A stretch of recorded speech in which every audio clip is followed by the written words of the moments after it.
Bonjour à tous, bonjour Barbara. Bonjour Étienne. On se connaît très bien, on travaille ensemble en fait à tous les jours. Et aujourd'hui, tout le monde, ce sera pas moi l'animateur. En fait, ça va être Barbara. Donc, bonjour à tous, bonjour dans le chat, le temps que vous arrivez. Donc, effectivement, c'est Barbara qui va prendre la parole et moi, je vais plutôt jouer le jeu de l'autre côté, donc qui était l'objectif. Donc, soyez indulgents pour Barbara. Ouais, s'il vous plaît.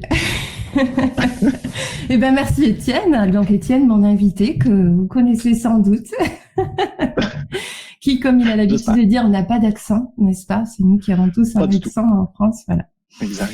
Et qui vient du Québec. Donc bon, bienvenue à tous dans ce webinaire à la fin des heures de coaching. Donc on a mis un titre, comme d'habitude, un petit peu atypique pour parler d'un sujet qui est quand même super important pour les coachs. À savoir la facturation, le modèle économique quand on est coach. On vous met déjà une première question pour voir un petit peu quel est votre profil entre étudiant, début de carrière ou déjà en activité, parce qu'en fonction de ça, évidemment, on va pouvoir réorienter certains thèmes qu'on a choisi d'aborder pendant cette conférence-là. Donc, on attend un petit peu vos réponses. Ça rentre. Ça rentre et puis c'est même en grande majorité du monde déjà en activité. Ouais. On aurait pu détailler en activité après 1 an, 2 ans, 5 ans, si vous voulez le dire dans le chat. On pourrait le diviser en deux, là, plus de 5 ans ou moins de 5 ans. Juste pour qu'on sache, là, peut-être, il y a quand même une différence entre un démarrage d'entreprise et puis 1,5 ans, ça c'est très précis, Denis. Plus de 5 ans, Stéphanie. Mélanie, 4 ans, moins de 5 ans. On va être à 50-50 environ, donc on aura au pire les 19 ans, Bruno. Ouais, non, 15 ans, ça c'est abusé. 6 ans, 22. 22 bon, on a des grands profils. Bon, c'est vachement intéressant. Bon. Et ça serait intéressant de voir aussi peut-être ce que, si vous avez des attentes, donc 15 ans, 3 ans, ok, plus de 20 ans. Donc effectivement, il y a beaucoup de choses qui changent sur les dernières années, mais ça serait intéressant de voir un petit peu quelles sont vos attentes par rapport au webinaire. Je sais qu'on vous a parlé un petit peu en story sur Insta, en tout cas, je sais pas si vous avez vu des promesses et de ce qu'on a prévu pour vous aujourd'hui. Mais ça serait intéressant si jamais vous avez des idées, des enjeux que vous voulez nous partager par rapport à ce que vous êtes venu chercher aujourd'hui dans ce webinaire. Comme ça, peut-être qu'on pourra creuser certains points un peu plus spécifiquement. Mais dans tous les cas, tout ce qu'on va aborder, ça s'applique à tout le monde. Alors, il y en a beaucoup qui sont en activité depuis très longtemps. Je suis oui. assez étonnée quand même. C'est intéressant. Oui. Est-ce que, peut-être dans le chat, vous pouvez nous partager aussi, est-ce que c'est parce que vous sentez qu'il y a besoin de changer quelque chose ou voilà, qu'est-ce qui vous motive à nous écouter aujourd'hui? Est-ce que vous sentez une modification avec toute la période Covid, pas la nommer, ouais. Voilà, ou bien juste de la curiosité. Qu'est-ce qui vous attire aujourd'hui? Curiosité, envie d'apprendre, ok. Ouais, puis on parle quand même excessivement souvent, et puis on va en reparler aujourd'hui. Et pour tous ceux qui connaissent déjà, par exemple, notre accompagnement 360, nos thèmes, on parle énormément souvent, effectivement, de la facturation comme étant un des centres du sujet là, du futur du coaching, appelons ça comme ça. Donc peut-être que vous avez déjà entendu parler un peu là, de notre vision, et puis vous venez en apprendre plus. Ce qui est super. En tout cas, aujourd'hui, du coup, on va peut-être parler un peu de nous, même si vous nous connaissez, vous connaissez surtout Étienne. Et on va vous expliquer pourquoi on a choisi de faire ce webinaire et vous expliquer un peu en quoi nos profils à chacun nous permettent d'en parler. Moi, j'ai parlé d'Étienne. Étienne, je te propose que toi, tu parles de moi, comme ça. Je suis pas très à l'aise de parler de moi-même, donc je vais laisser Étienne en parler. Mais en tout cas, je vais vous dire pourquoi Étienne est très pertinent sur ce thème. C'est que Étienne, c'est quelqu'un déjà qui est très, très débrouillard et qui est en contact depuis maintenant plus de 7 ans avec des professionnels de l'activité physique. Tout profil confondu. Et des modèles économiques, il en a vu beaucoup.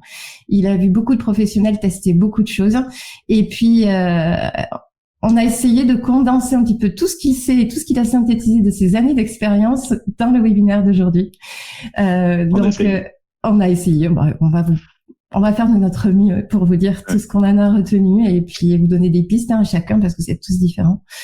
Donc voilà pourquoi on parle de ce thème, même si XFIT est un logiciel de suivi et pas tant de modèle économique en soi, mais forcément ça fait partie de toutes les questions, tous les sujets qu'on a pu aborder avec les clients et les utilisateurs du logiciel. Donc voilà. Et souvent, puis ça va me permettre de te présenter, mais souvent en plus, le prix, même si XFIT n'est pas un logiciel effectivement nécessairement à la base de facturation, le prix est la fenêtre sur les types de produits ou les types d'offres d'une entreprise en tant que telle. Donc souvent, ça va transparaître ce que l'entreprise fait ou du moins sa vision, ses valeurs. Donc d'où pourquoi là, souvent c'est très important de commencer la réflexion avec les formats de prix. Pour répondre dans le chat sur quelle zone géographique XFIT est sur plus de 39 pays actuellement. Donc principalement, on va dire tout ce qui est l'Amérique du Nord et tout ce qui est l'Europe francophone en tant que telle. Donc, c'est un peu sur tous ces paliers-là là, que autant moi, autant Barbara, on s'est concentré depuis toutes ces années. Pour petite présentation de Barbara, ben effectivement, Barbara est chez XFIT depuis un très long moment. Donc, depuis presque les débuts, quand tu es arrivé vite, une fois que le produit était créé pour nous aider à le communiquer. Barbara travaille dans les logiciels depuis très longtemps. Elle a même habité en Amérique du Nord, donc au Québec. Donc, avec notre accent, elle est tout correcte. Et elle est retournée, mais elle est de nationalité française, elle est retournée en France récemment. Et c'était la première membre de l'équipe outre-Atlantique, disons ça comme cela. Barbara a une capacité que je n'ai jamais réussi à trouver ailleurs de comprendre et d'écouter les gens. Donc, d'appeler quelqu'un et de comprendre son besoin, comprendre ses inquiétudes, de comprendre la direction qu'il voudrait. Une capacité que je n'ai beaucoup moins, si ce n'est pas du tout. Donc, Barbara a un excellent background aujourd'hui, depuis toutes les années qu'elle est avec XFIT, de justement avoir écouté nos clients, avoir écouté des potentiels clients ou du monde même qui ont pas voulu nous utiliser. Et donc, de s'être forgé une opinion, d'avoir forgé une idée, effectivement, de quelles sont les inquiétudes et qu'est-ce que les gens veulent en tant que tel. Donc, ensemble, je pense qu'on va pouvoir vous partager aujourd'hui beaucoup d'informations sur, effectivement, ce qu'on croit du futur là, du coaching. C'est ça, on est très complémentaires. Et moi, je veux juste vous avertir d'un truc, je suis dans la zone d'orage en ce moment en France, donc j'espère juste que je vais pas figer de temps en temps. Je sais qu'Étienne va assurer si jamais je fige, mais j'ai un gros nuage au-dessus de la tête. Et là, j'ai vu que le streaming, il avait été un petit peu perdu 2 fois. Donc voilà, si jamais je fige, de toute façon, Étienne sera là. Visiblement, je suis pas toute seule. Bruno, tu es peut-être aussi dans le sud, je sais pas. Mais bon, il y a peut-être des orages qui tournent. Donc pour faire suite à ce que disait Étienne, justement, on écoute beaucoup les clients. Ça, c'est pas que moi, hein, c'est général chez XFIT. Et en fait, on a énormément d'utilisateurs qui nous ont dit, alors souvent à la fin des études, hein, surtout, des coachs sportifs qui finissent leurs études et puis qui nous disent ok, maintenant je fais quoi comme accompagnement, je peux accompagner qui, je les accompagne comment, puis je vends comment mes services. Et en fait on s'est rendu compte que c'était vraiment une question assez essentielle et très juste et tout à fait légitime puisque ça fait pas partie des programmes de formation et que surtout avec les années qu'on a vécues, c'est une question que tout le monde va se poser. Et même les coachs du coup en activité depuis longtemps, soit par curiosité, soit parce que c'est devenu une nécessité. Et puis du coup,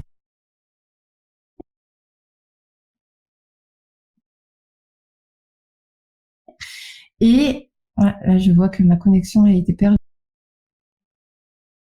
Entendez. Au meilleur moment. Ah, vous m'avez, je sais pas quand vous m'avez. Quand tu étais à et plusieurs. Bon, plusieurs profils. Voilà. Et puis du coup aujourd'hui, on va parler de la vente, du modèle économique, de comment on vend ses services et qu'est-ce qu'on peut vendre à des clients dont les besoins ont évolué sur les 2 dernières années. Et donc avant de parler de du vif du sujet, on veut vous parler de ce que ce webinaire ne sera pas. Ce webinaire ne parlera pas de réseaux sociaux. volontairement. Voilà. On ne sera pas sur du marketing purement digital ou sur une offre de coaching purement digitale. On ne parlera pas non plus de tunnel de vente. Non. Et on ne parlera pas non plus de vente de programmes en masse. Parce que nous, Exfit, ce en quoi on croit pour que tout le monde aille mieux, c'est l'accompagnement par un professionnel sur un suivi individualisé. Puis là-dessus, on peut dire juste une mini parenthèse. Il y a pas de problème à vouloir vendre des programmes en masse. Il y a plein de monde qui le font. Il y a des influenceurs qui le font. Mais c'est complètement un autre métier avec d'autres métriques, avec d'autres techniques, avec d'autres concepts. Tout en fait dans ce modèle-là est différent. Et c'est effectivement moins quelque chose que nous, on va croire comme étant un acteur de changement de santé là, global. Donc, d'où pourquoi, effectivement, qu'on n'en parlera pas. Mais si vous en faites, c'est juste que c'est beaucoup des techniques complètement différentes. Là. Voilà. Et en premier lieu, donc, on va pas parler de tunnel de vente ou de vente de programmes de masse, mais on va quand même parler de chiffre d'affaires. Et pourquoi? Parce que malgré tout, pour que vous puissiez accompagner et changer la vie d'un maximum de personnes sur la durée, il faut que vous puissiez vivre de votre activité de façon saine et pérenne. Donc, dans tous les cas, il faudra quand même que vous puissiez générer un certain chiffre d'affaires pour pouvoir en vivre. Et là, je dis ça parce que beaucoup de personnes à qui j'ai eu l'occasion de parler, de coachs qui font cette activité pour changer la vie des gens, ne sont pas du tout à l'aise avec le concept d'argent. Carrément.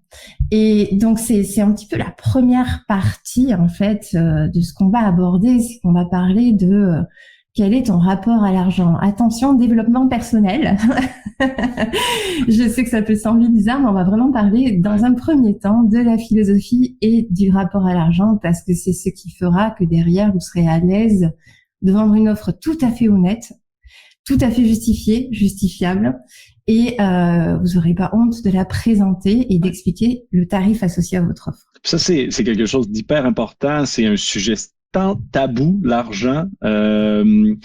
Et d'un pays à l'autre, le tabou est de plus en plus grand en tant que tel. Je dirais même peut-être qu'à Québec, on a le moins grand tabou sur le sujet.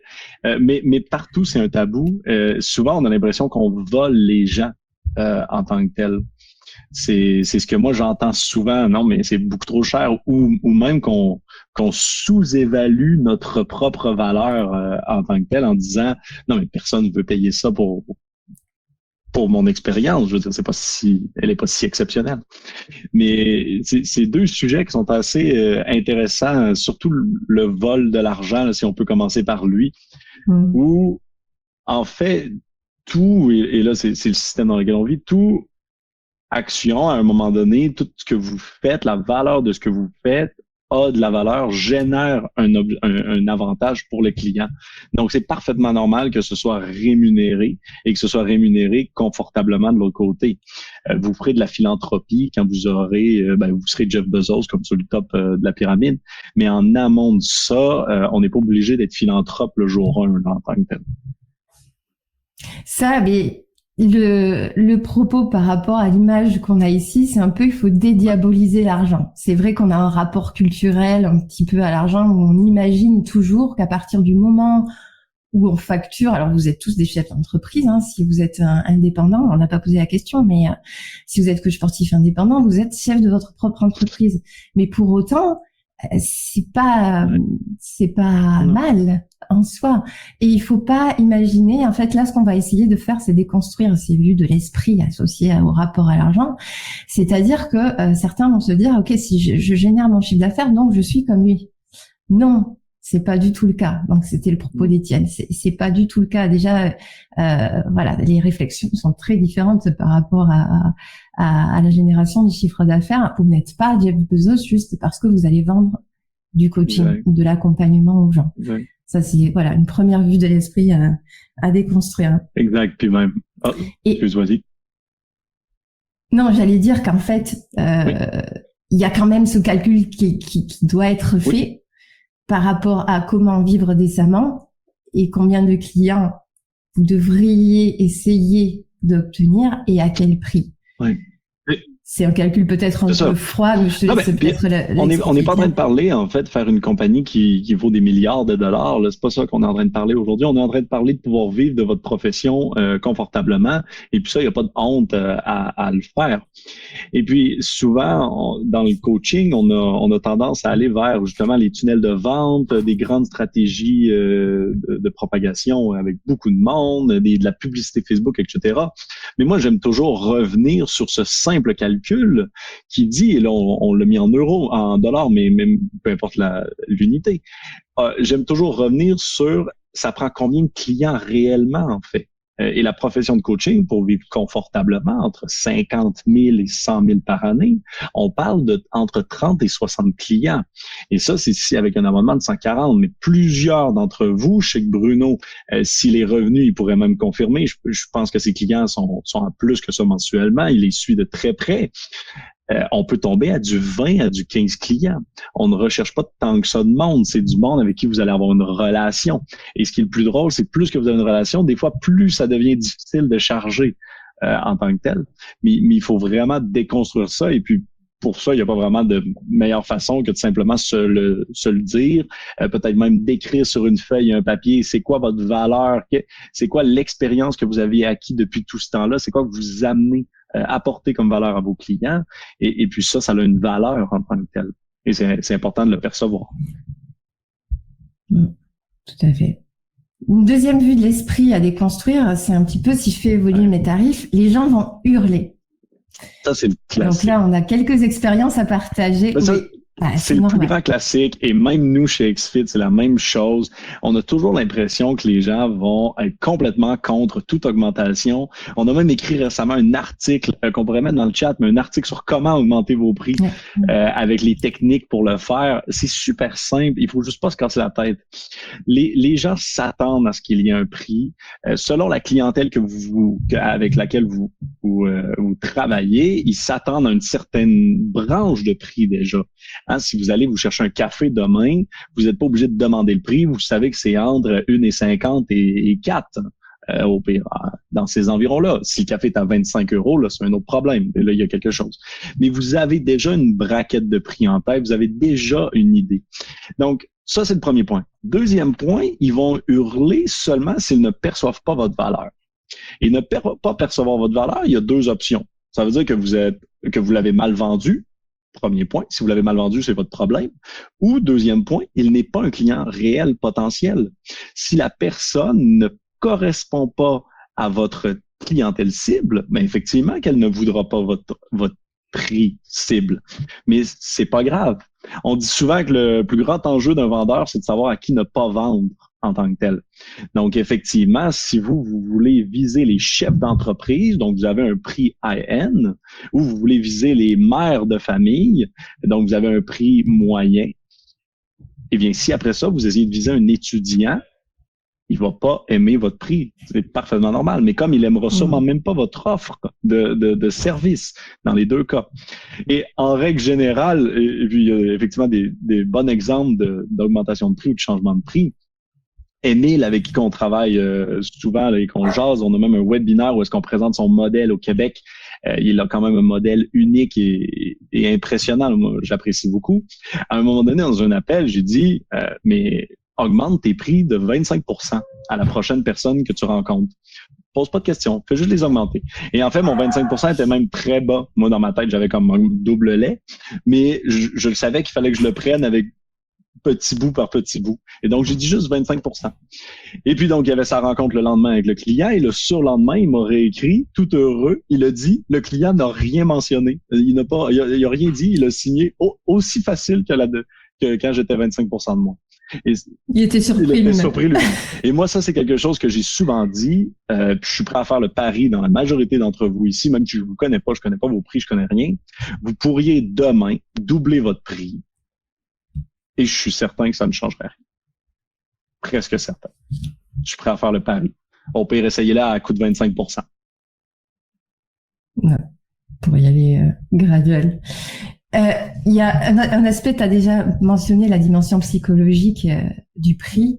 Alors, c'est pas une vue d'esprit à déconstruire en soi, mais c'est quelque chose dont il faut vraiment être conscient. C'est que le tarif va être un facteur assez déterminant de l'implication du client dans l'accompagnement que vous allez lui proposer. Et donc de sa réussite aussi. Il y a une dimension psychologique à ne pas minimiser, à fixer un tarif. Alors ça va toujours être relatif évidemment au type de personne que vous souhaitez accompagner, mais il faut quand même que le tarif représente quelque chose de suffisamment ressenti, on va dire, pour que il permette à la personne d'être vraiment impliquée dans le programme. Je m'explique. Moi, j'ai souvent été abonnée à des salles low cost, donc c'était l'erreur de jeunesse, on va dire. Et j'y suis pas allée. Et je trouve que ça m'a coûté très cher. C'était low cost en tant que tel. Ouais, ok, 40 € par mois à l'époque, hein, c'était ça le low cost. Je ne suis plus très jeune. Mais en soi, c'est quand même beaucoup trop cher si on ne fait pas de sport. J'ai pas évolué, au contraire. Du coup, je me faisais croire parce que j'avais une carte que je faisais quelque chose, mais je faisais rien du tout. Pourquoi ? Parce que ça représentait pas un gros budget, donc c'était pas grave. Au pire, j'y vais pas. Mais voilà, et c'est ce côté-là de l'aspect psychologique du tarif qui est quand même important à considérer. C'est pour ça qu'Étienne disait 150 €. Peut-être que pour certains d'entre vous, je sais pas à combien vous êtes, peut-être que ce serait intéressant que vous me disiez un petit peu si vous avez des tarifs de programme dans le chat pour le partager avec tout le monde. Mais 150, ça peut paraître beaucoup pour certains.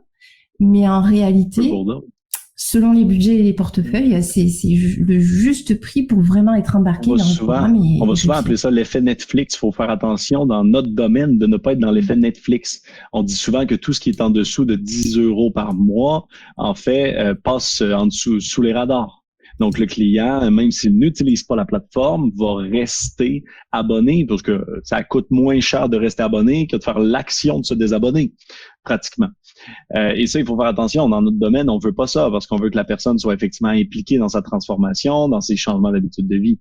Donc, on veut plutôt que cela ait un coût qui dit « je dois faire que cet investissement amène des résultats ». Exactement, parce que ça reste ça votre objectif, c'est que ça amène des résultats. Exact. Donc voilà, le tarif a vraiment cet impact sur la réussite de vos clients au final.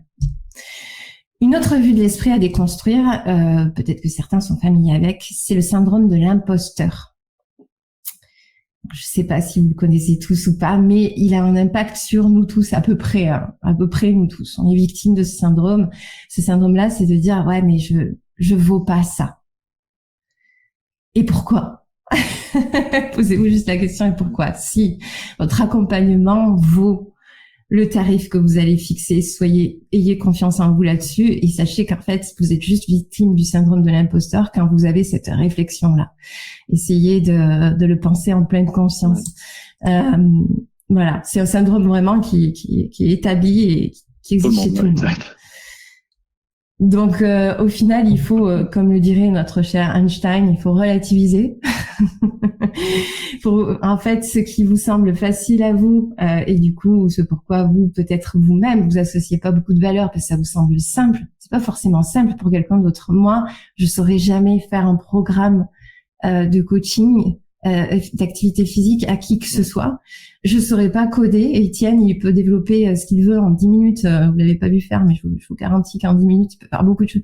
Je sais pas du tout comment il fait. Pour lui, c'est simple. Souvent, on a des discussions, ouais, mais c'est pas compliqué. Ah bon? Okay. Écoute. En tout cas, pour moi, ça a une valeur de ouf. Exact. Comment dire ici? Donc, faut toujours relativiser. Exact. Et puis, vous pouvez dans tous les domaines. Moi, peu importe qui paye pour se créer un site web, je trouve toujours qu'il paye trop cher pour l'effort qu'il a en arrière réellement. Et donc, c'est la même chose dans tous les domaines. De votre côté, vous vous dites, mais ce programme-là, vaut-tu réellement ça? Mais la réponse est oui, pour la simple et unique raison qu'en arrière de ça, déjà, il y a vos études que tout le monde n'a pas fait. Ensuite, il y a votre expérience. Plus que vous êtes vieux, plus que vous en avez vu. Peut-être qu'aujourd'hui, ça vous prend 5 minutes de faire un programme parce que vous êtes allé rechercher le programme que vous avez déjà fait pour quelqu'un d'autre. Mais ça n'empêche pas que ce programme-là, donc, il a une expérience.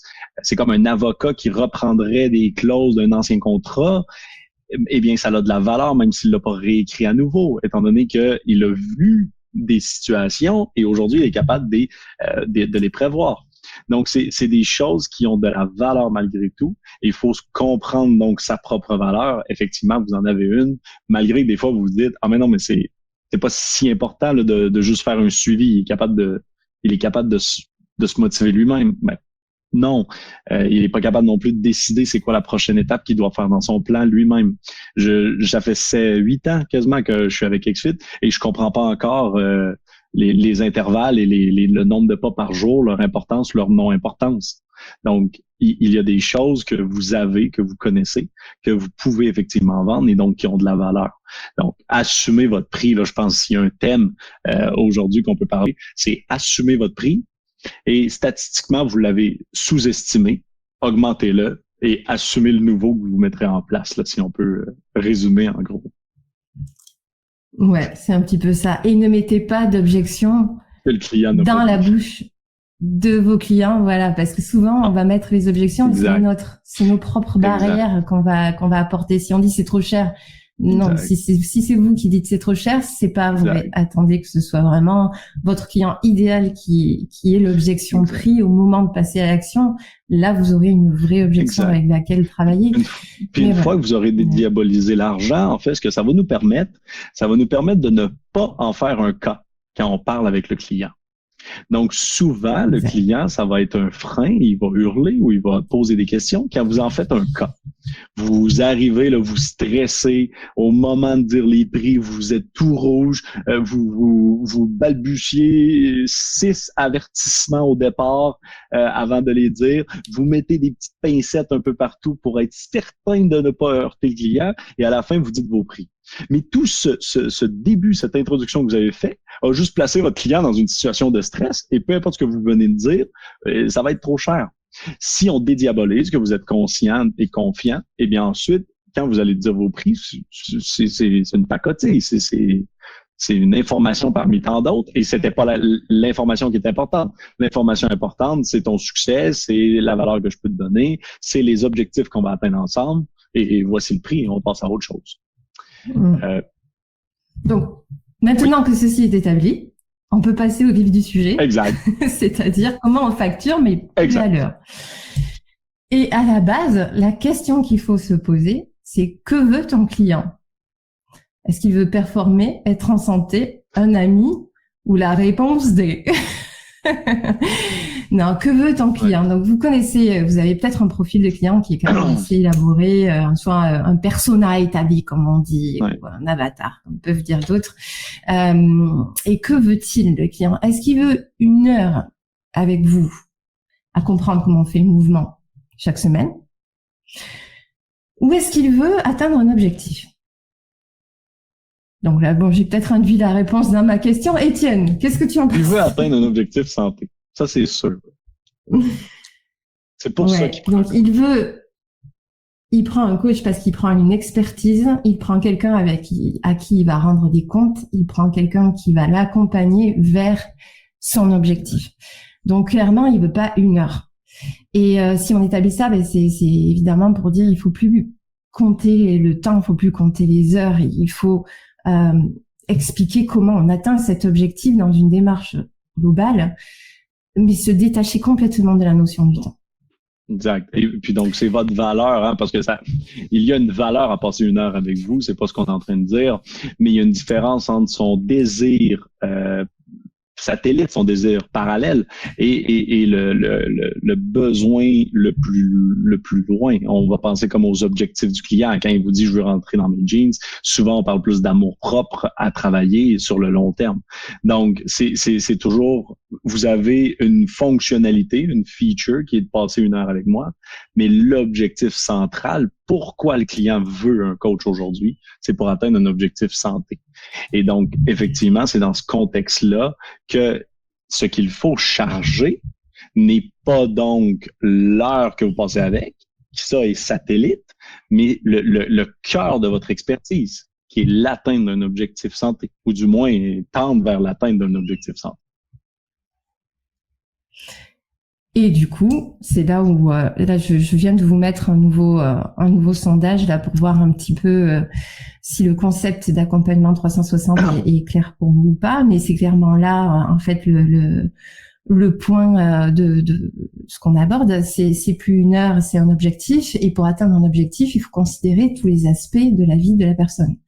Pas juste son heure d'activité physique et si elle fait bien les choses pendant cette heure-là, mais tout son environnement, sa nutrition, voilà. Est-ce que comment au niveau pleine conscience, le sommeil, etc. Donc tous les aspects de sa vie. C'est ce que nous on appelle beaucoup dans beaucoup d'articles, de webinaires et dans le e-book qu'on a fait aussi l'accompagnement 360.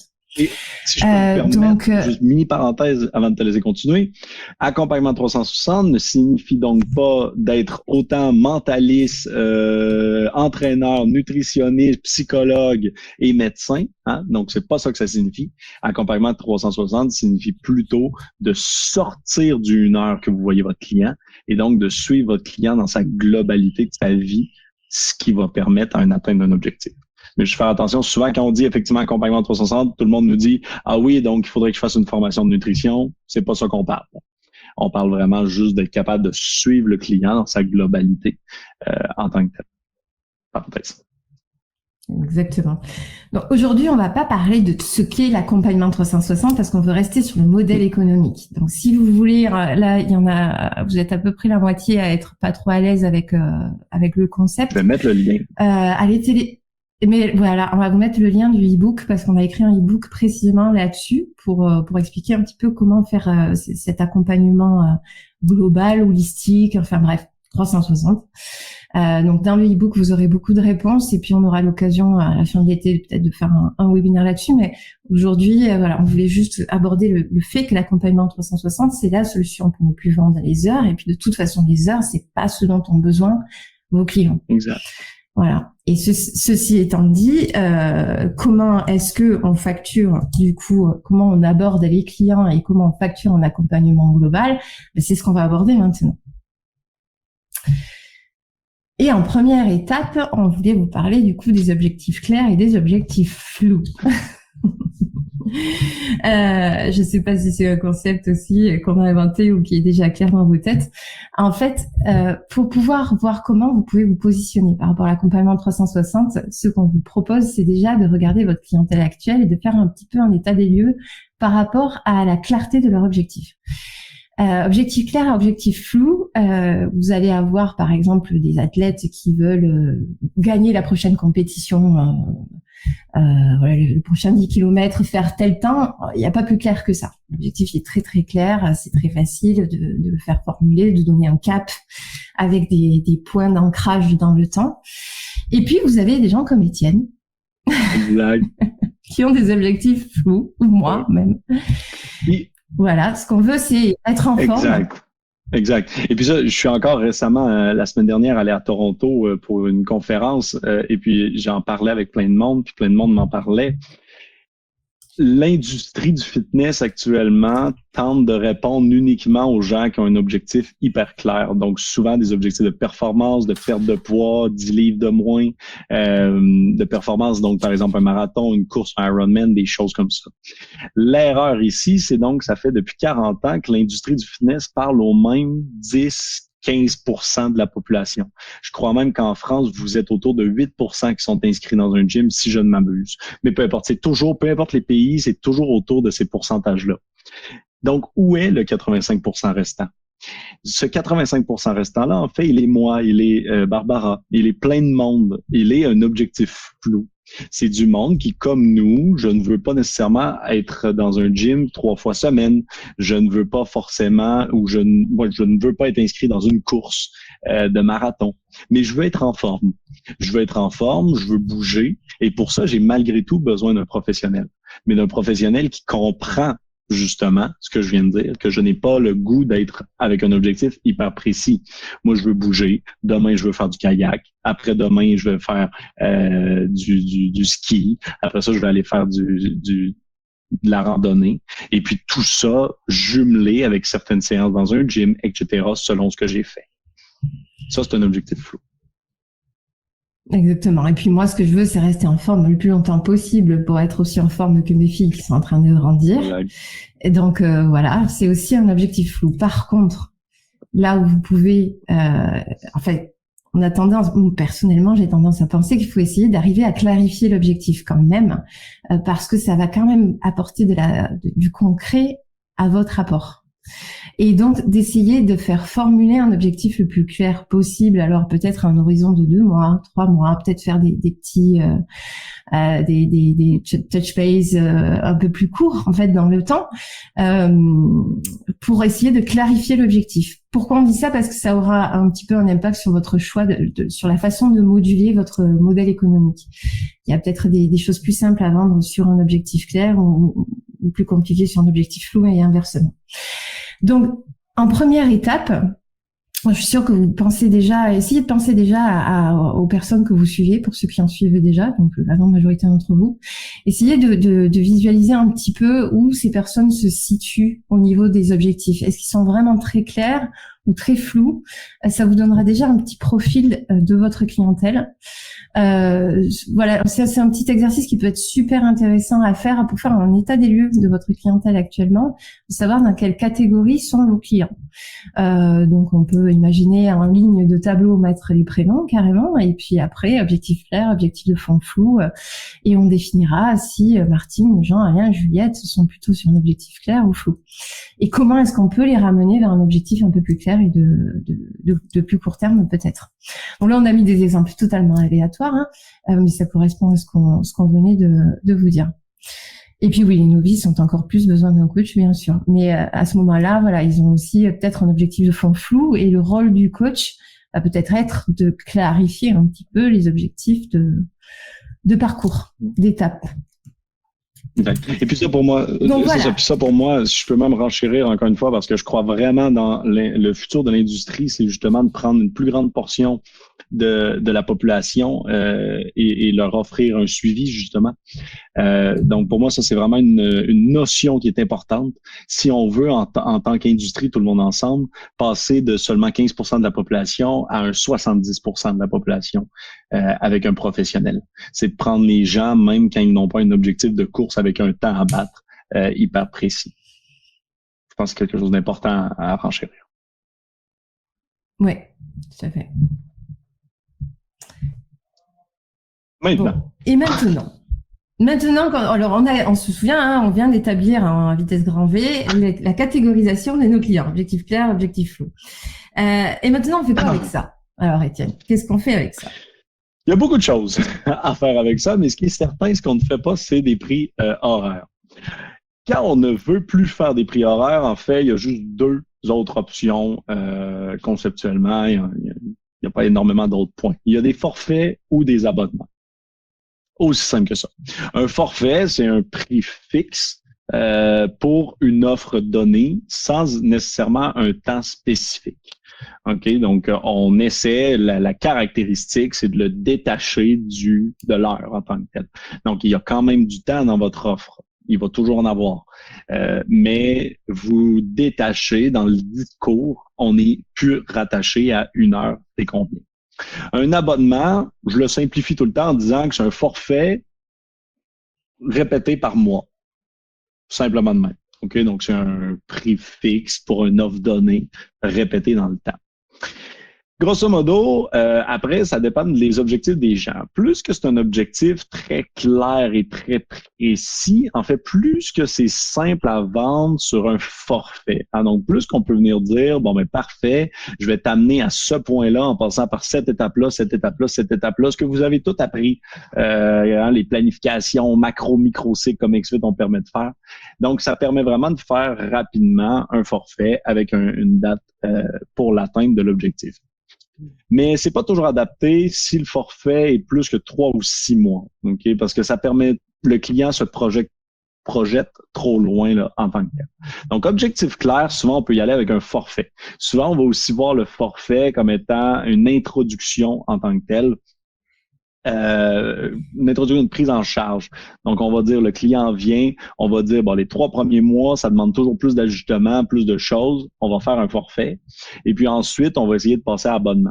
Plus qu'on est capable de passer à abonnement, mieux que c'est du récurrent. Donc, c'est toujours plus agréable. Donc, abonnement dans les objectifs clairs, plus complexe, surtout dans le premier mois, mais pas impossible. Mais moi, je le conseille souvent après 3 mois. Donc, j'ai souvent vu des gens, j'ai un client qui arrive, il dit, je veux atteindre tel objectif. Excellent. Donc, voici le forfait pour les 3 prochains mois. Et passé 3 mois, on le renouvelle sur un abonnement fixe. Okay. Selon si, après 3 mois, souvent, c'est qu'il passe à un objectif plus flou, là, justement. On pensera à toutes les personnes qui veulent perdre 10 livres pour l'été ou avoir des fesses d'acier pour l'été. Ensuite, l'objectif devient un peu plus flou, là, malgré tout. Ça peut aussi, justement, vous aider d'avoir un forfait bien précis sur l'objectif clair du client. Donc, d'avoir un meilleur argument de vente, de répondre plus à son besoin là, en tant que tel. Contrairement, effectivement, quand c'est vraiment flou, hein, par exemple, comme moi, quand je suis allé voir mon coach, j'ai dit, moi, j'ai pas d'objectif, puis essaie pas de me mettre une date avec un achievement, je ne le ferai pas, ça ne m'intéresse pas. Et donc, à ce moment-là, le forfait avait juste aucun sens en tant que tel. Donc, on est directement allé sur un concept d'abonnement, sur du très long terme, et donc avec un suivi, tout simplement. Donc, je m'organise pour que tu bouges, je m'organise pour faire évoluer ta façon de bouger, pour te faire évoluer toi physiquement, mais on n'a pas d'objectif précis. Et par exemple, je mini parenthèse, quand je dis pas d'objectif précis, on a quand même mis quelque chose qui est, par exemple, dans mon cas, un temps d'activité physique ou une charge de travail par semaine. Donc, on peut quand même mettre des choses. Par contre, c'est quand même différent qu'un objectif de battre un record là en tant que tel. Et pour répondre à Imad, Imad demande, l'engagement reste-t-il toujours sur un nombre d'heures ou bien sur de la disponibilité ouverte aux besoins? En fait, pour te répondre, Imad, par rapport aux personnes que tu vas suivre, tu connais leurs objectifs, c'est toi qui sais ce qu'il faut qu'elles fassent pour l'atteindre. Donc, est-ce que c'est X séances? Est-ce que c'est des séances autonomes? Est-ce que c'est des séances avec toi? Est-ce que c'est du préenregistré que tu aurais fait? Est-ce que c'est vous rejoignez à la salle, etc. C'est vraiment toi qui définis ça. Mais en réalité, tu vas lui dire, OK, tu as ton objectif là, voilà quoi mettre en place pour l'atteindre. 4 séances par semaine, blablabla, je serai là à ce moment-là, à ce moment-là, à ce moment-là. Tu m'écris si tu as besoin, je te réponds en différé. Tout ça, c'est très valable, mais du coup, tu calcules plus, tu ramènes plus ça à l'heure. C'est plus une équation de temps. C'est un programme que tu montes avec un accompagnement que toi, tu sais valable pour atteindre l'objectif. C'est un package. Ça. Et le temps, toi, peut-être tu le calcules dans ta tête, mais tu présentes pas ça comme une équation. Un truc que moi, je donne toujours pour bien le visualiser, c'est de voir votre tarif maintenant en termes de rentabilité sur l'année et sur l'ensemble de votre clientèle. Je m'explique.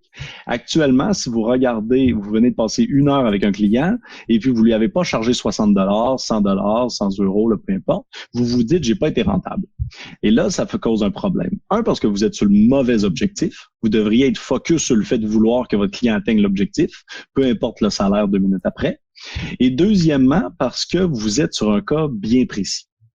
Ce que vous voulez, c'est d'avoir un client qui reste 2 ans, 3 ans, 10 ans, 50 ans, qui reste aussi long que vous êtes là.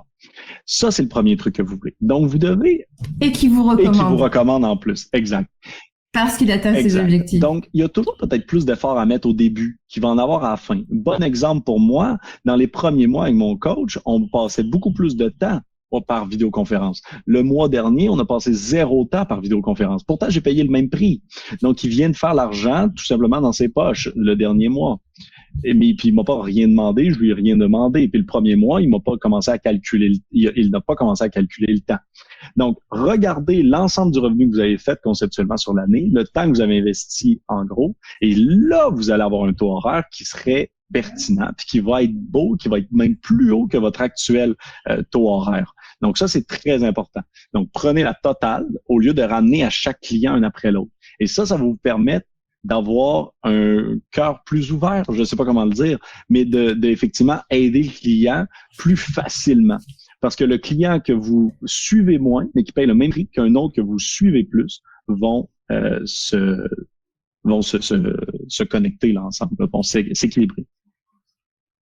Et on a une question qui fait le pont parfait avec la suite. Donc Imad qui dit, et donc est-ce qu'il y a autant de formules que de clients puisque nous sommes sur de l'individualisation? On dirait Imad que tu as préparé le webinaire avec nous. C'est vraiment drôle. Parce qu'en réalité, tu as les deux options. Exact.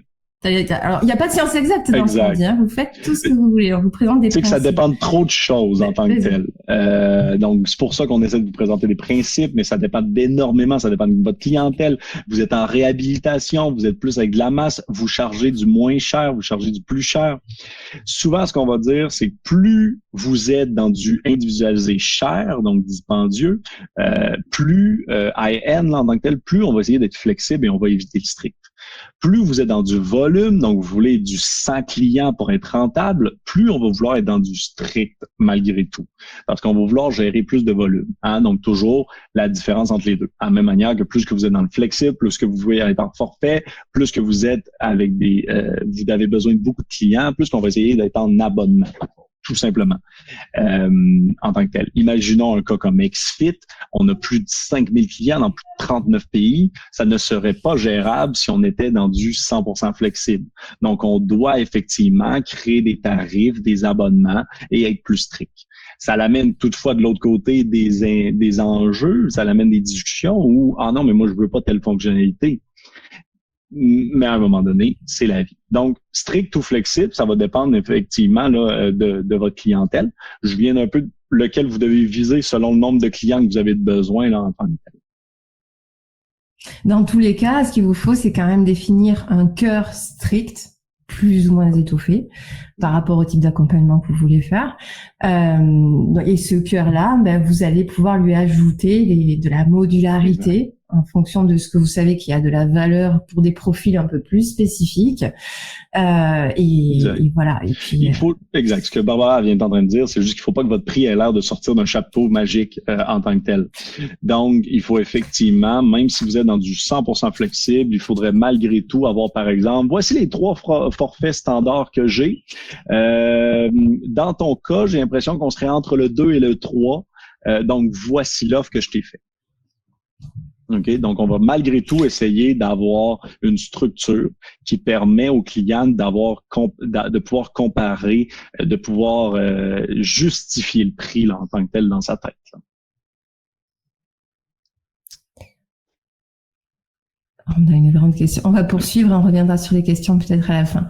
Et du coup, là, on vous a présenté beaucoup de principes. Chacun, voilà, vous devez vous les approprier. C'est vous qui connaissez votre cible, votre type d'accompagnement, les objectifs que vous pouvez accompagner, etc. Donc, ceci étant dit, l'idée de se parler aujourd'hui, enfin, de faire ce webinaire, c'est de faire une transition.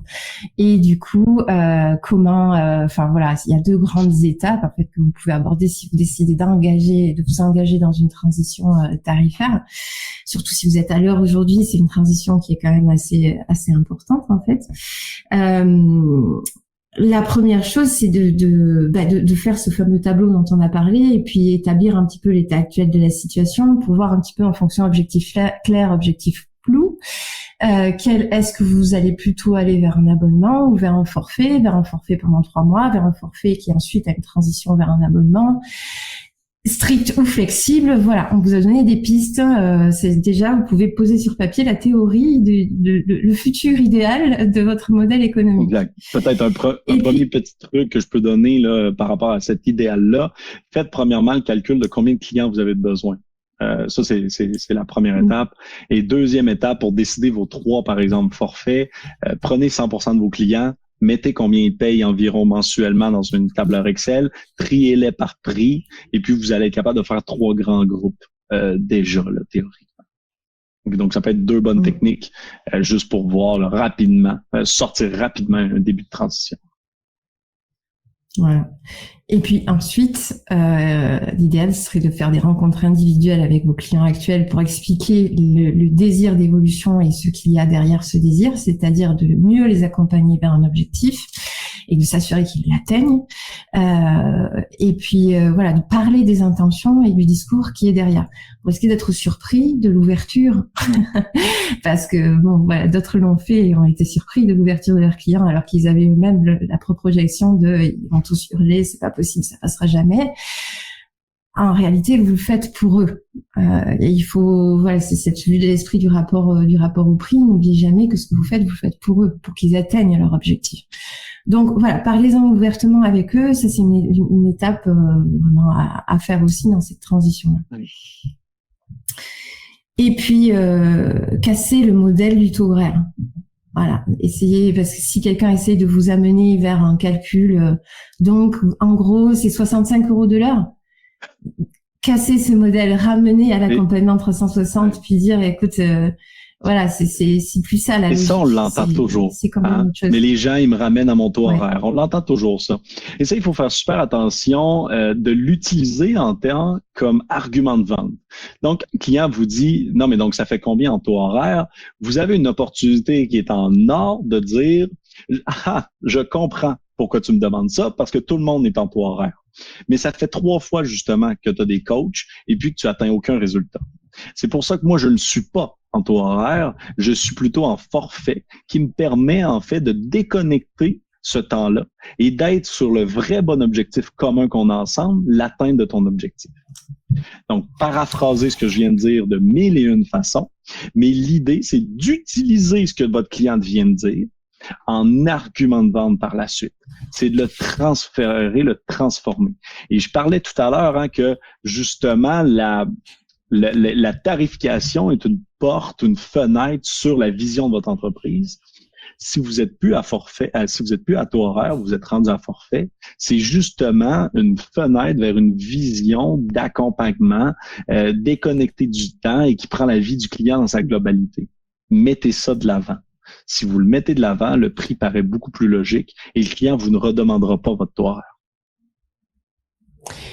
Et là, on vous a mis des petits graphiques parce qu'en fait, notamment, il y a XFIT, bien sûr, vous allez pouvoir collecter de la donnée, même quand vous n'êtes pas à côté de lui, comme si vous viviez avec lui quasiment. Des données sur le sommeil, sur sa motivation, sur, voilà, je sais pas combien sont utilisateurs d'XFIT ici. Si vous utilisez déjà les alertes et les formulaires, vous pouvez remonter énormément de données sur ce qui se passe dans sa vie, même quand vous n'êtes pas. Et au final, vous êtes encore plus près de lui que une heure de coaching, etc. Donc, ramenez-le à ça aussi. Et là-dessus, Étienne, je te laisse parler de ton idée parce que je la trouve trop bonne, je vais battre la volée. Mais Étienne a toujours eu une idée très intéressante pour concrétiser cette présence aux côtés du client au travers du forfait, la montre, l'achat de la montre. Oui, ben moi j'ai souvent dit, puis tout le monde me regarde bizarre quand je le mentionne, mais je dis moi souvent d'offrir enfin une montre à vos clients. Donc aussi con que ça puisse avoir l'air, une Fitbit peut coûter 150 $ actuellement, là, la moins chère, même sûrement qu'il en existe des moins chères que ça.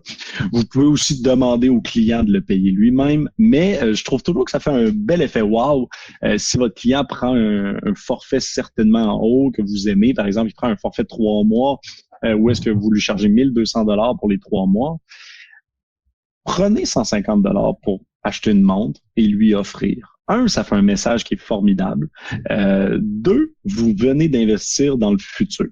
Peut-être qu'il va vous quitter dans 3 mois. Encore une fois, je vous ai dit, même si ce client-là sera négatif en termes de revenu total, sur 12 mois, sur tous les clients, est-ce que cette idée-là vient de vous faire convertir plus de clients sur du long terme? Si oui, mais vous êtes malgré tout heureux. Donc, ayez cette idée-là peut-être d'offrir une montre et je trouve toujours que ça l'envoie un excellent message. Je trouve que ça l'envoie un message du style « Je vais vraiment te suivre et pour te suivre, pour être capable de te voir en globalité, j'ai besoin effectivement de te voir quand tu n'es pas là. J'ai besoin d'une montre. » Je trouve ça intéressant. On peut penser à offrir la montre directement. Des fois, le style de la montre, vous pourriez penser à un coupon, tout simplement. Par exemple, vous dites, moi, donne-moi une facture, je vais verser 150 $ pour n'importe quelle montre que tu choisis. Donc, ça permet à la personne d'en choisir une plus haute. Pensez-le comme vous voulez. Mais c'est une excellente façon, encore une fois, d'envoyer un message au client, d'augmenter la valeur et puis de mieux suivre les clients là, par la suite. Voilà, donc c'est très cohérent avec le discours de dire je te suis tout le temps et je suis tous les aspects de ta vie parce que c'est que comme ça que je t'aiderai à atteindre tes objectifs. Ouais, moi j'ai toujours beaucoup aimé cette idée-là et je sais qu'elle est assez atypique et que peut-être peu de personnes l'ont pensé, donc on tenait à vous la donner aujourd'hui. Oui.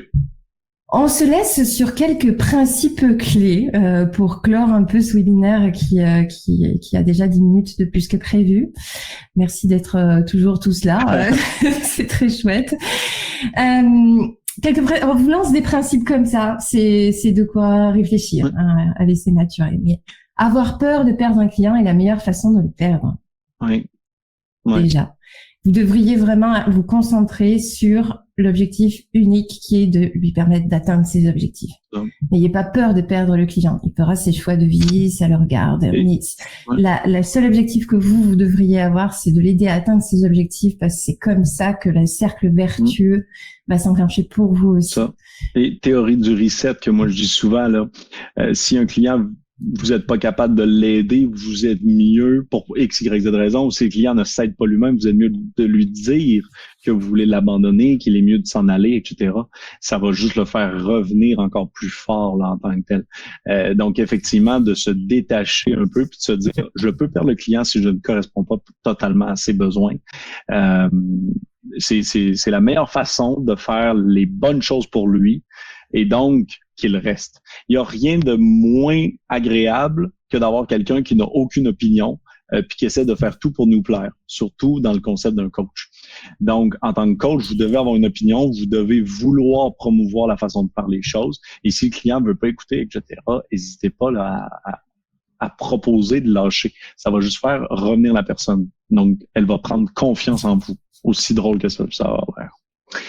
Je me permets, avant de passer à l'autre élément, effectivement, de répondre au principe d'Evelyne. C'est très intéressant parce que dans la question, Evelyne, que tu poses, en fait, tu dis que tu fais justement un travail de consultation, un service de consultation. Donc, en fait, dans ta question, tu insinues qu'effectivement, tu fais des consultations d'1 heure et puis donc, donc que tu es à l'heure. Donc, ta question insinue en fait ce qu'on dit qu'il faut effectivement faire attention à ne pas être. Donc, il faut juste revoir l'offre que tu fais. C'est-tu vraiment de la consultation que tu fais ou ce que tu fais, c'est plutôt du suivi, de l'atteinte des objectifs, de l'aide, etc. Donc, il y a des consultants au Québec qui vont faire des forfaits. Moi, en tant qu'ex-fit, là, on en a engagé plusieurs qui vont nous faire un forfait sur 3 mois d'accompagnement, d'aide XYZ. Donc, c'est 100% possible. Il faut juste te brander, dire le message qui va avec ce discours-là. Le seul bémol où est-ce qu'il va falloir que tu reviennes au temps, c'est pour les compagnies d'assurance qui sont malheureusement un peu arriérées. Mais ça, c'est le discours administratif versus le discours commercial à ton client. Donc, ça se divise très bien, là, ça se sépare. Là. Puis pour parler de le coût de l'absence, une idée assez saugrenue en bon français, quand vous proposez le coût de l'absence. Souvent on dit, est-ce que quand même je charge si mon client il n'est pas venu à mon rendez-vous? Bon, là on comprend bien que dans d'autres concepts cette question ne se pose plus puisqu'on facture plus des rendez-vous. Par contre, pourquoi pas, s'il ne fait pas ce que vous lui demandez, lui dire que le tarif sera un peu plus élevé, puisque du coup, il n'est pas engagé dans son programme et qu'il se met en échec tout seul. À réfléchir, on lance l'idée, à réfléchir, à méditer. Voilà. Mais prenez en note, il n'y a rien de plus désagréable que vous avez acheté quelque chose en ligne et la personne ne veut pas le récupérer par X, Y, Z raison, elle vous demande 10 000 informations. C'est le même concept. Il n'y a aucun de vos clients qui n'a pas le goût de venir à son entraînement. S'il ne vient pas, c'est parce que son enfant a eu la gastro à l'école et il a dû aller le chercher en urgence. D'avoir à vous le justifier et à vous payer la séance parce que c'est moins de 24 heures d'avance, c'est juste désagréable en tant que tel pour tout le monde. Ça nuit à votre relation avec le client, là, tout simplement. Même si vous dites, non, mais la majorité du temps, je charge pas, là, en tant que tel. OK? Donc juste faire attention à ça, là, en tant que tel, pour le voir différemment. Et comme Barbara le dit, si on n'est plus à l'heure, eh bien, vous venez pas de perdre un revenu. Vous venez juste de perdre un espace de temps. Donc, différent. C'est ça. Un autre principe, c'est il faut y aller à fond. Ayez confiance au choix que vous allez faire après le webinaire d'aujourd'hui. Ouais. Je suis sûre que vous allez avoir des idées de cœur, de modularité, de prix, etc., d'abonnement, etc. Faites un choix, allez-y. Rien de pire qu'une girouette. Je ne sais pas si girouette, c'est aussi français. Oui, enfin, c'est un petit peu péjoratif. Mais une girouette, c'est le truc sur le top de... Oui. Donc, rien de pire qu'être ça. Si votre entreprise n'a pas une direction, si elle n'est pas claire et si vous ne le tenez pas, ce discours-là, vous avez juste l'air d'essayer de plaire à tout le monde et vous n'êtes pas un spécialiste, vous êtes un généraliste, ça marche beaucoup moins bien. Allez-y à fond, faites-vous confiance. et n'hésitez pas. Le message, l'hésitation en soi dans le non-verbal se sent et envoie un message. Voilà. Donc, n'hésitez pas. Ayez confiance en ce que vous faites. Ce que vous ferez, ce sera le bon choix. Il faut y aller à fond. Et puis, le dernier message, c'était ne cassez pas votre prix. Ouais. Parce que sinon, vous allez ressembler à ça. Ouais. C'est ce que tout le monde pense. Hein? Si je donne un rabais, tout le monde va venir. Ah non, mais c'est 30% de rabais, tout le monde va venir. Mais moi, je dis toujours, si l'avion est tout croche, qu'il lui manque un moteur sur l'aile droite, et puis que le pilote est un enfant de 14 ans, que le billet soit gratuit ou non, vous n'embarquerez pas dans l'avion. On peut faire cet exemple-là sur n'importe quoi. Vous avez un cellulaire, même si j'ai un cellulaire de merde, si j'essaie de vous le donner, ben, vous le prendrez pas. Je veux dire, je vais pas rajouter quelque chose dans mes tiroirs qui va prendre la poussière. Donc, l'idée que quelqu'un va le prendre parce que c'est gratuit ou moins cher est une idée fausse. La preuve, Apple. Apple est le plus cher des téléphones, pourtant, et avec le moins de capacité technologique à l'intérieur, pourtant tout le monde le prend. C'est une des compagnies les plus bien évaluées. C'est l'idée, donc, justement, de la perception de valeur, et même à l'inverse, quand vous réduisez votre prix, vous envoyez une perception de valeur qui est très, très, très, très mauvaise. Ouais. Et pour terminer, encore quelques petites pistes, mais très rapides. Très rapide, c'est le premier. Je pense qu'on fera un petit article avec ça. Des petites pistes, c'est d'abord le poids des mots. Donc, changer les mots sur comment vous vous définissez, comment vous parlez de vous-même. Ne parlez plus d'heures, mais parlez de soins. Parlez d'atteinte d'objectifs. Donc, vraiment, le choix des mots, il est très important. Unique, vous êtes unique. Trouvez l'histoire. Formulez l'histoire qui est derrière votre unicité, ce que vous êtes, votre parcours, vos compétences, votre expérience. Parlez de votre unicité. Le conseil, n'hésitez pas à donner des conseils gratuits en amont et restez toujours sur un ton très cordial, même si c'est une relation qui se finit, et toujours sur le conseil. Comptabiliser encore une fois sur l'année, pas sur la personne. Je pense que c'est vraiment une bonne façon de le voir pour vous dire, vous pouvez en faire plus pour un individu. Ça peut juste être bon. Le service, montrez que vous êtes heureux d'obtenir une nouvelle inscription, heureux d'accueillir un nouveau coaché. Considération, alors considération, je pense que j'aurais dû le mettre en premier. En fait, les gens, ils ont besoin de se sentir vraiment considérés dans leur unicité eux aussi. Donc, prenez le temps, évidemment, de comprendre la motivation du client et la motivation derrière la motivation. Considérez réellement votre client. Et puis, digital facilitateur, c'est-à-dire que l'outil digital peut vraiment vous aider dans tout ça, mais ne vous remplace pas.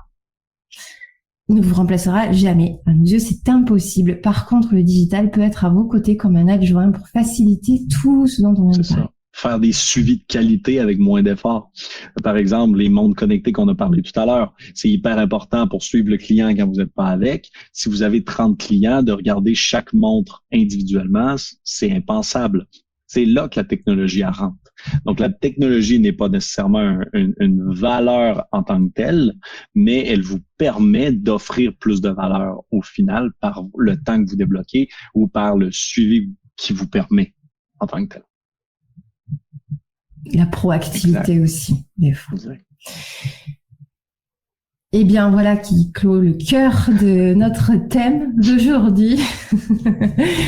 On a encore pas mal à dire, mais évidemment, si vous voulez en savoir plus, donc comme on a dit sur l'accompagnement 360 et qu'est-ce qu'il y a derrière, allez télécharger du coup notre e-book.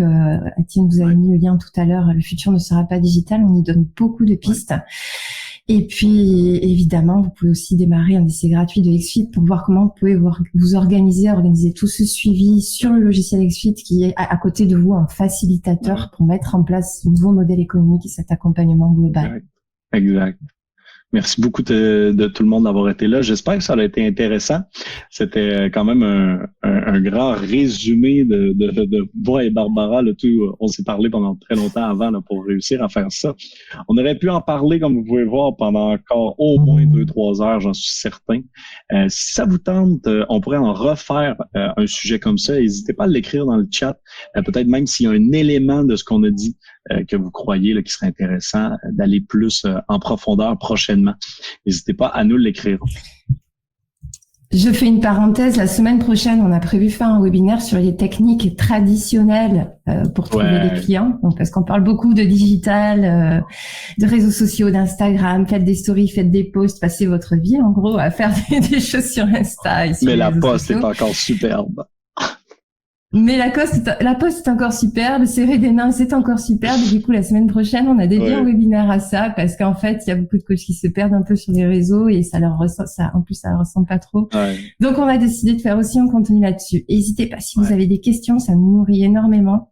Et puis, tout ce qu'on veut, c'est vous apporter un max de réponses. Je vais mettre le lien sur l'événement, effectivement, que tu viens de mentionner de la semaine suivante. Hop, c'est lui, ici.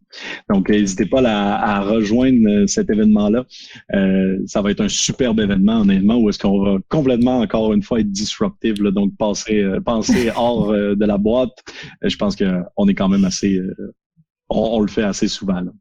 Donc, merci encore une fois à tous d'avoir été présents. Merci à tous. Si vous nous avez quittés en avance, bonne rediffusion. Si on a parlé trop vite et que vous voulez revoir, sachez que vous allez recevoir en direct là, d'ici normalement 24 heures un lien avec la rediffusion. Donc, inquiétez-vous pas. Et si vous voulez rester informé de tout ce qu'on fait, joignez-nous sur Facebook, Instagram. Vous pouvez même aimer notre channel YouTube en tant que tel. Donc, merci encore à tous d'avoir été présents et puis on vous souhaite une bonne soirée. Et bonne soirée à tous. Bruno, Céline, Tébélie, Daniel, Denis, Christiane, Ciao. Romain. Ciao à tous. À bientôt.